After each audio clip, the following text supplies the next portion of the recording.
ایک عورت تھی طواف کر رہی تھی اور طواف کے دوران کہتی تھی اللہ میں اس حال میں بھی آپ سے راضی، اے اللہ میں اس حال میں بھی آپ سے راضی۔ تو ایک آدمی نے یہ سنا تو بڑا حیران ہوا، اس نے اس سے پوچھا کہ تو کیوں کہتی ہے کہ میں اس حال میں بھی آپ سے راضی، میں اس حال میں بھی آپ سے راضی؟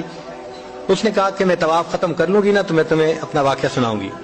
چنانچہ اس عورت نے اپنا واقعہ سنایا کہ میرے 3 بچے تھے، میں گھر کے اندر ایک دن تنور پہ روٹیاں پکا رہی تھی، تو میرے بڑے 2 بچے جو تھے وہ گھر میں کھیل رہے تھے کمرے میں، اچانک مجھے شور کی آواز آئی، تو وہ کہتی ہے کہ میں نے جب شور سنا تو میں وہیں سب کچھ چھوڑ کے تنور پر آٹا روٹیاں تو میں کمرے کی طرف بھاگی۔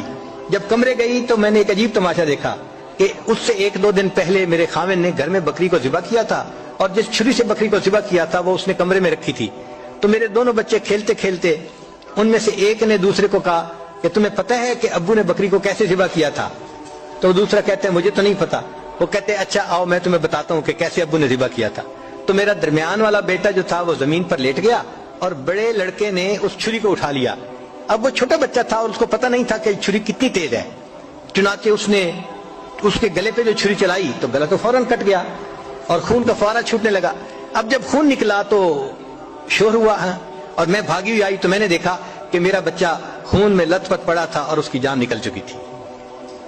اب میں نے سوچا کہ میرا بڑا بیٹا کہاں ہے جس نے یہ حرکت کی تھی؟ وہ ڈر کے بھاگ گیا تھا اور کہیں چھپ گیا تھا۔ کہنے لگی میں نے اسے دوسرے کمروں میں دیکھا تو کہیں نظر نہیں آیا۔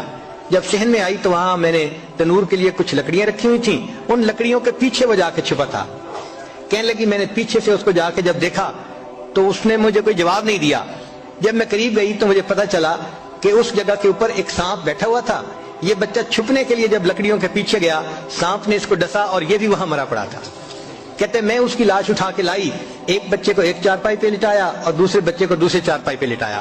پھر اس کے بعد میں نے فیل کیا کہ میرا تیسرا چھوٹا بیٹا جو کرالنگ کرتا تھا، رینگتا تھا، وہ کہاں ہے؟ وہ مجھے نظر نہیں آ رہا تھا۔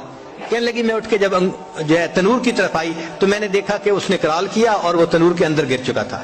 تو میں نے اپنے زندہ بیٹے کو آگ کے اندر پورا جلتا ہوا دیکھا اور وہ بھی فوت ہو گیا تھا۔ تو میں نے تینوں بیٹوں کی لاشوں کو چارپائی پہ رکھا، پھر ان کو نہلایا، ان کو کفن دیے۔ جب تینوں کے جنازے ایک دن میں گھر سے نکلے تو میں عمرے کے ارادے سے آ گئی۔ اب میں طواف کر رہی ہوں اور اپنے اللہ کو کہہ رہی ہوں اے اللہ میں اس حال میں بھی آپ سے راضی ہوں۔ آپ ذرا غور کیجئے نا اس ماں کے دل پہ کیا بیتی ہوگی کہ ایک دن میں جس کے 3 بیٹوں کا جنازہ گھر سے نکلے اور پھر وہ طواف کرتے ہوئے کہہ رہی ہے اے اللہ میں اس حال میں بھی آپ سے راضی ہوں۔ تو ہم نے کہاں غم دیکھے ہیں، کہاں تکلیفیں دیکھی ہیں؟ ہم نے نہیں دیکھی۔ ہمیں تو اللہ نے بہت سہولت کی زندگی دی ہے۔